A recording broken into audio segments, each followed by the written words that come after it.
tous, soyez les bienvenus sur le plateau d'INSEM. Alors on poursuit notre déclinaison d'opéra. Vous ne la voyez pas, mais je vous promets, Marina est déchaînée côté cuisine. Mais voilà, je pense qu'on peut l'apercevoir. T'as une poupée russe, c'était pas possible. Alors au sommaire, on poursuit, je vous le disais, notre déclinaison d'opéra sucré, salé, chanté. Pour ce faire, nos invités, Caterina Covangi, qui est cantatrice mezzo-soprano, qui nous fait l'honneur d'être avec nous en plateau. Elle est accompagnée de Raphaël Pierre Bianchetti, qui est maître sommelier. Et en bout de table, nous avons Stéphane Michel, meilleur torréfacteur de France. Une émission extrêmement prometteuse. Francine, qui est également avec nous, vous allez reprendre tous les airs, tous les grands airs d'opéra. Tout à fait, toutes ces voix qui nous donnent tellement d'émotions.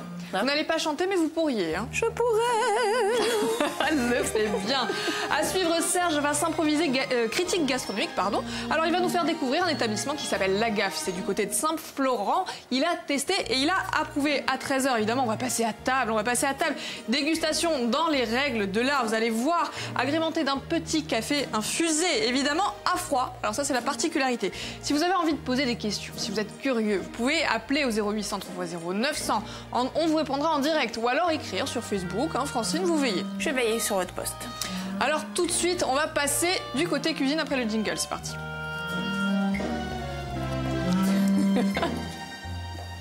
Elle pourrait faire des entrechats. Oui. Marina, comment ça va? Ça va très bien. Bon, depuis tout à l'heure, on est en compagnie de deux chefs extraordinaires, Sofitel Golf d'Ajaccio. Donc, on a Claudia Goncalves, chef pâtissière, et Vito Alès, notre chef que vous connaissez très bien depuis le temps.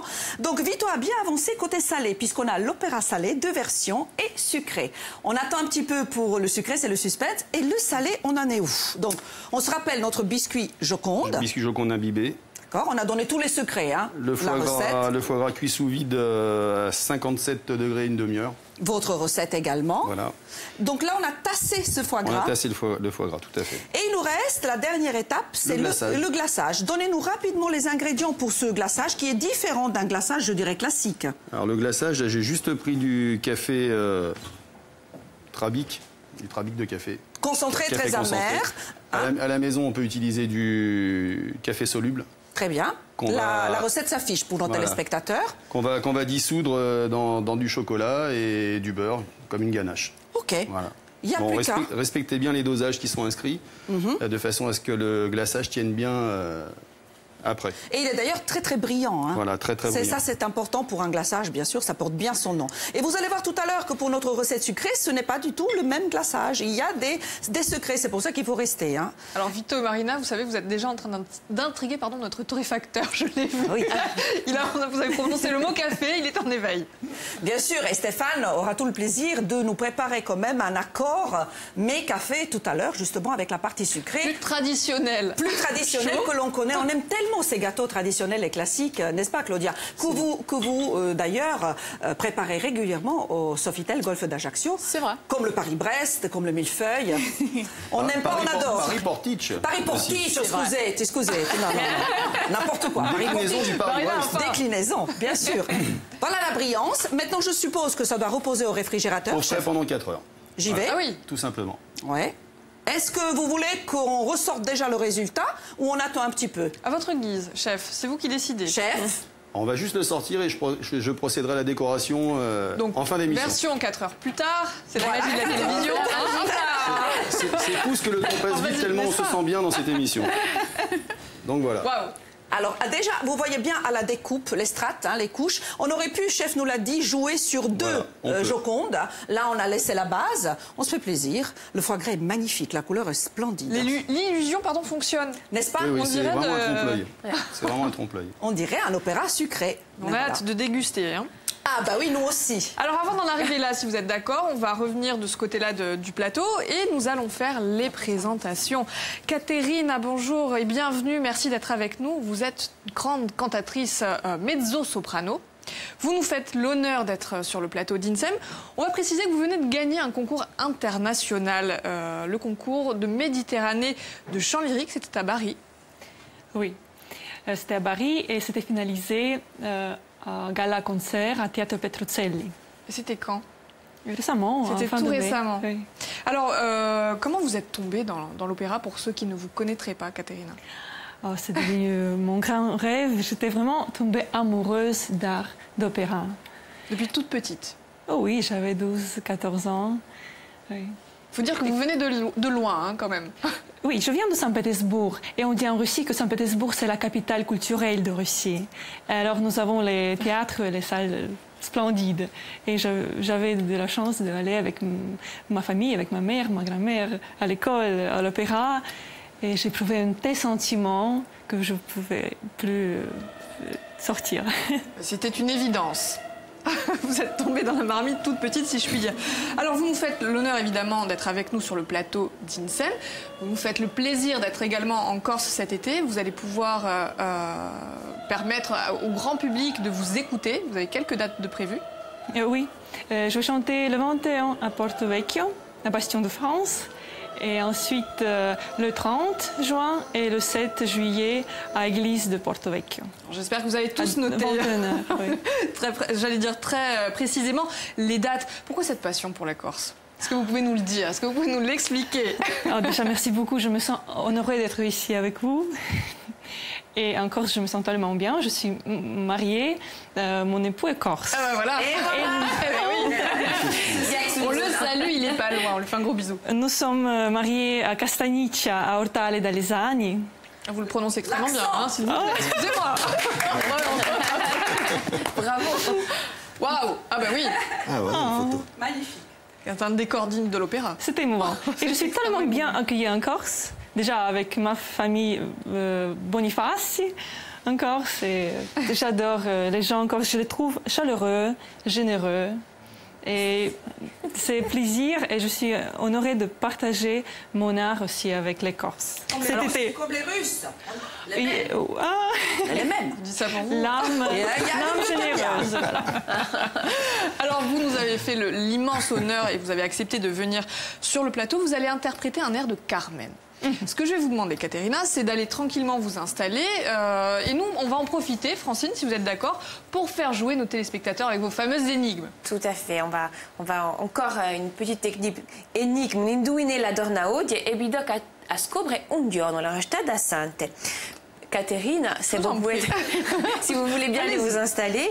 Donc, Bido che trova quello giorno non vestiamo obrimu giorno di l'estate a rombo di concerti per se piazze, piazzette, per sigarudi. Allora, chi giorno so, se beve da risposta, chiamate Giburu a 0800 000 900, oggi da vince 2 piazze per un concerto all'Albor 17 di giugno per un attesimo di sala dedicata a Gion Teramuro, che con i artisti come Feli, Aviletta, Padrisa, Cecebito, eccetera. 2 piazze di no per il Corsican Fight Night, che si tenerà al Baladino 17 di giugno per amici Aiacini, e di no 2 piazze per andare a fare una visita di hotel l'Acquavision, una visita d'un'ora in regalo anche a Iacine, di no 5 piazze per un giro di Rodulone che lo si è messo non a Piazza Mio, in dove saremo il 23 di giugno. Ecco, allora chiamate.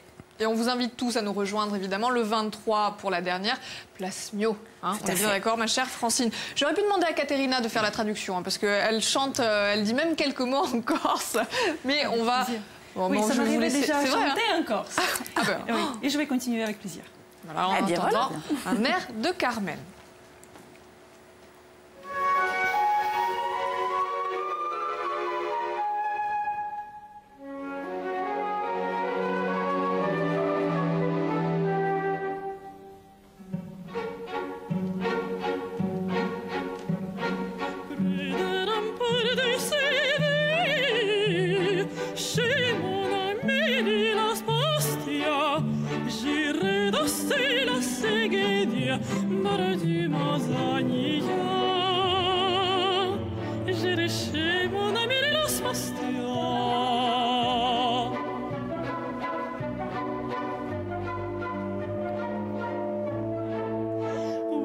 Tout sera salut et les vrais plaisirs sont à deux. Donc pour me tenir compagnie, j'amènerai mon amoureux.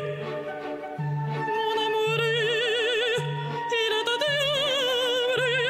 Je l'ai mis à la bordure. Mon pauvre cœur est inconsolable. Mon cœur est libre comme rire. J'ai des galants à la douzaine, mais ils n'en sont pas à mon gré.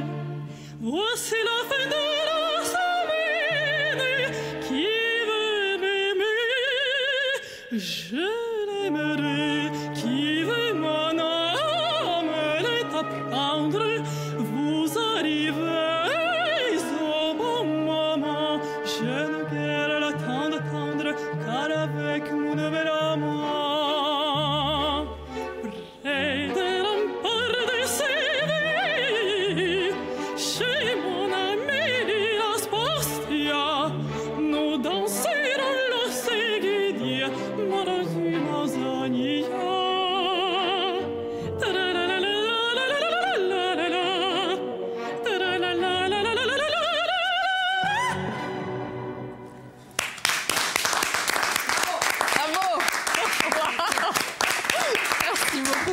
Je vous en prie, vous pouvez revenir vous asseoir, c'est bluffant. Effectivement, tout le monde a eu la chair de poule. Marina, elle est là aussi. Moi, je trouve ça très émouvant. Vraiment, je suis très touchée et merci à toi. Alors évidemment, c'était merveilleux. Comme on l'a annoncé, on vous a prévenu, hein, une déclinaison de l'opéra, évidemment, chantée. On a en cuisine la version salée-sucrée. Mais pour agrémenter tout ça, eh bien, nous avons demandé à Raphaël Pierre Bianchetti. Bonjour Raphaël. Maître sommelier, vous êtes sommelier conseil en quelques mots. Oui. Oh, le sommelier conseil n'intervient pas au sein de son propre restaurant. Pour ma part, je fais de la formation professionnelle et de l'animation en onologie, en sommellerie. Donc vous allez au gré du oui, vent un petit peu de tourisme, d'événementiel, voilà, tout ça.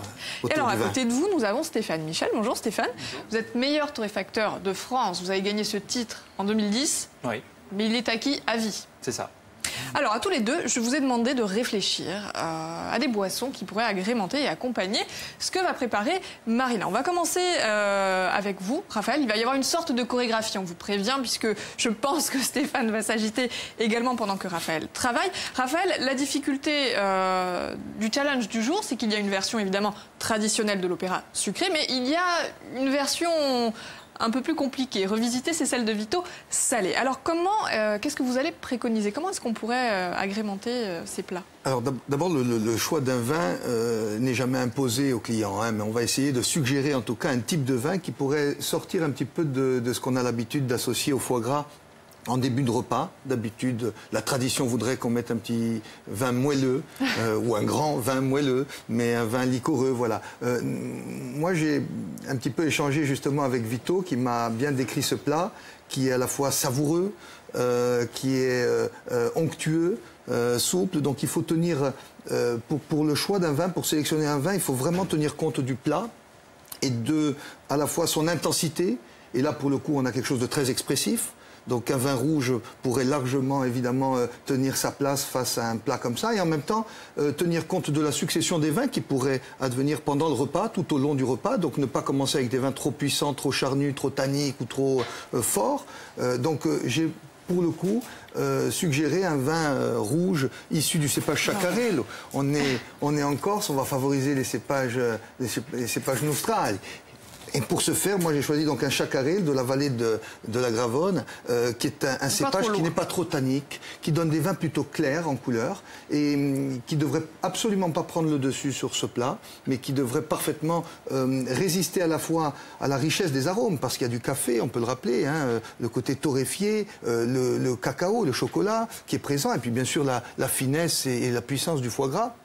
Donc, une véritable compréhension finalement de ce plat, une vraie lecture avant de pouvoir proposer quelque chose. Tout à fait. Ça part du plat. Vous savez, en deux mots, pour réussir, en tout cas suggérer un vin adapté au plat, il y a deux critères. Le premier, c'est la puissance et la complexité du plat et du vin qui doivent rivaliser. Hein. Sinon, il y en a un qui pourrait prendre le dessus sur l'autre. Et le deuxième critère, c'est ensuite essayer de trouver, par contre, des oppositions au niveau des textures. Voilà. Et donc là, on va chercher un vin qui n'est pas trop tannique, puisqu'on a le côté amer, certainement l'amertume dans le plat. Donc on joue un petit peu sur le côté alcooleux. C'est un vin chaleureux hein, que je propose et donc il devrait parfaitement s'adapter. En tout cas, je l'espère. Alors vous nous avez confié également la couleur. La couleur, c'est un des critères pour bien assembler... Tiens, pendant que j'en parle, je pourrais peut-être justement essayer de carafer, comme ça on pourrait se rendre compte de la teinte, de la robe de ce vin. C'est un vin, vous voyez, avec une robe rubis très pâle, brillante, légèrement même tuilée, comme on dit, vous voyez, presque marron sur ses reflets. Et ça, le vin, lorsqu'on le sert dans le verre, on s'en rend mieux compte aussi. le vin donne déjà beaucoup d'indications à travers sa robe et sa couleur. Et souvent, ce qu'on dit aussi, c'est que la couleur d'un vin s'associe avec la couleur du plat. Alors, c'est évidemment pas le premier choix. Alors là, c'est compliqué, il vous a fait trompe-l'œil. Oui. Oui, mais regardez, finalement, dans l'ensemble, on a ce côté rosé du foie gras mi-cuit. Et sur le dessus, le nappage, le glaçage, c'est ça, hein, au chocolat, et les fruits rouges. Et les fruits rouges. Oui. Donc, vous voyez, ça peut rappeler aussi la teinte de ce vin. Ça vient souvent confirmer un accord. C'est évidemment pas la couleur qui définit le bon accord, mais elle vient souvent confirmer cela.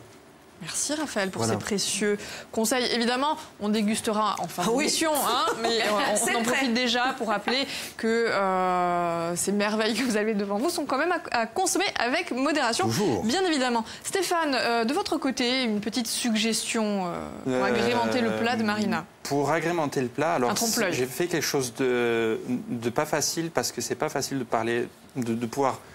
C'est moins évident qu'un vin pour accompagner un plat salé en café, je veux dire. Donc je suis parti sur une infusion douce d'un café du Nicaragua, qui est aussi un café assez doux et fruité, dans la région de Dipilto, donc au Nicaragua. Et je suis parti sur quelque chose de très léger et aromatique, de façon à vraiment pas prendre le dessus sur le foie gras. Et voilà, on est là pour déguster le plat, et moi je suis juste ici pour accompagner. Donc, et c'est pour ça je vais commencer aussi le service là-dessus. Donc une infusion lente, pareil, en texture qui va être complètement différente de l'expresso qu'on a l'habitude de boire en Méditerranée.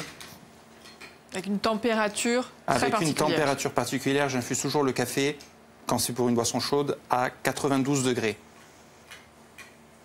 C'est très précis. Ah oui, ça sent bon. Et une première pré-infusion. Très joli parfum. C'est le sommelier qui parle. L'expert. Vous avez plein de déclinaisons, vous voyez, Vito, pour accompagner votre plat. C'est quand vous voulez, on arrive, nous, avec le plat, parce qu'à mon avis... À juste titre, si je peux me permettre, pour aller dans le sens de Raphaël, j'ai vécu 6 ans dans le sud-ouest, et c'est vrai que dans le sud-ouest, la tradition veut que le foie gras se mange s'accompagne avec du vin rouge, notamment sur Gaillac, Cahors. Donc c'est bon. Vous êtes sauvé, le chef cautionne. Merci.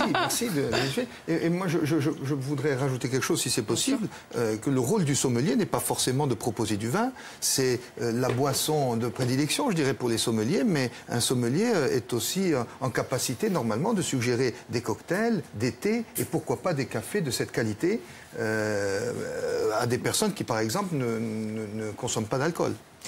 C'est vrai, pardon, je suis parti sur une boisson chaude pour le salé, pour faire penser un petit peu comme certains thés qu'on boit avec le repas. J'ai été de ce côté-là. Alors Stéphane, il va falloir quelques minutes pour laisser infuser le café. Ce que je vais vous proposer, ma chère Francine, c'est d'enchaîner sur le répertoire lyrique auquel vous vous êtes intéressée. Tout à fait. Donc vous avez vu la voix de l'émotion, et je me suis penchée plus sur les voix d'opéra, plus que sur les œuvres qu'elles interprètent. Et en entendant, j'ai le sentiment en fait que c'est la voix qui s'empare du corps et non le reste. Ça prend le dessus et c'est formidable. Alors je me suis fait plaisir dans un premier temps, bien évidemment, en choisissant deux voix d'opéra qui m'émeuvent particulièrement. Et j'ai commencé donc avec un homme, puisqu'on entendra essentiellement des femmes. Donc tout le monde conosce essa voce, j'ai dit ce Caro Luciano Pavarotti, que vous voyez dans l'écran.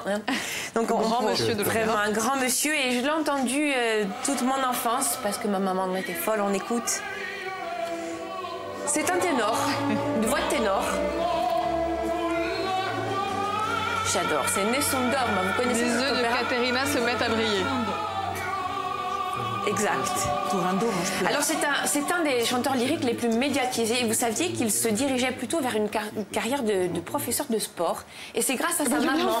Tout à fait. C'est grâce à sa maman donc qu'il a pris la voie de l'opéra. Son papa aussi était un chanteur, mais qui n'a jamais pu exercer la profession. Donc voilà, il a réalisé en fait le rêve de toute une famille. Et une autre voix, une grande voix qui nous ne laisse pas indifférents, bien évidemment, c'est la Callas. Maria Callas, qui est une diva, qui est née à New York et qui est une cantatrice grecque à la voix de soprano.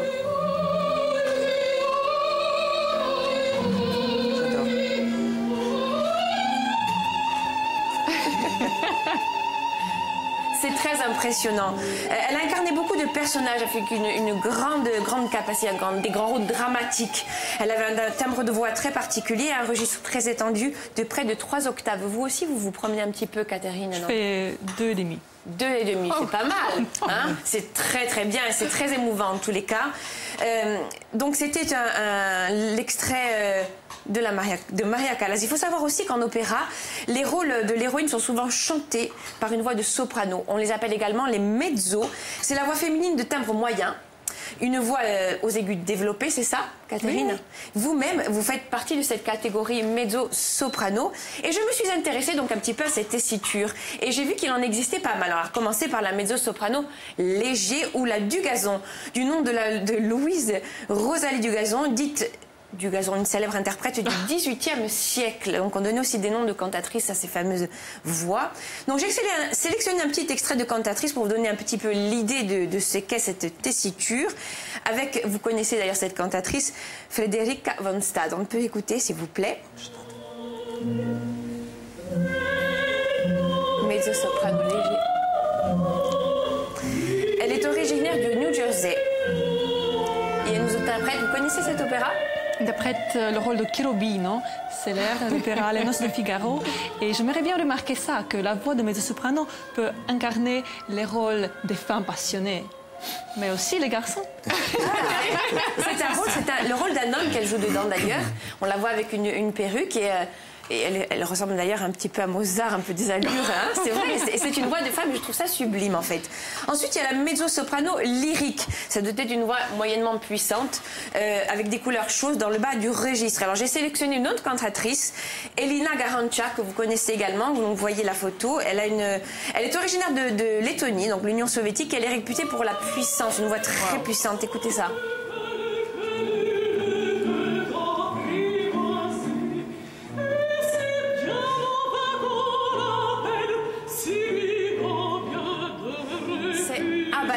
Carmen, vous connaissez aussi. Vous avez interprété cet opéra, vous le chantez vous-même? Oui, et c'est le rôle rêvé par tous les mezzo-sopranos. Ah oui? Pourquoi? Parce qu'il y a tellement d'émotions, de passion que tu peux exprimer. C'est aussi un rôle d'actrice, on a le sentiment. Vous incarnez pleinement le rôle de l'actrice quand vous interprétez. Oui, bien sûr, mais c'est toujours, quand tu chantes dans l'opéra, c'est l'art complexe et tu deviens un acteur qui chante et qui montre ton personnage. Très bien. Et aussi la mezzo-soprano dramatique, ou Gallimarié, du nom d'une autre cantatrice de la fin du 19e siècle. Regardez, qu'est-ce qu'elle était belle, je la trouvais élégante, voilà. Célestine Gallimarié est une Française. Elle est née à Paris et elle se situe dans une voix dans la catégorie donc, de mezzo-soprano. C'est une voix très puissante et c'est un thème très chaud qui se rapproche presque au contralto. Donc on écoute ensemble aussi notre cantatrice, donc Janet Baker, si vous voulez bien, dont on va avoir une palette également. Elle est plus grave.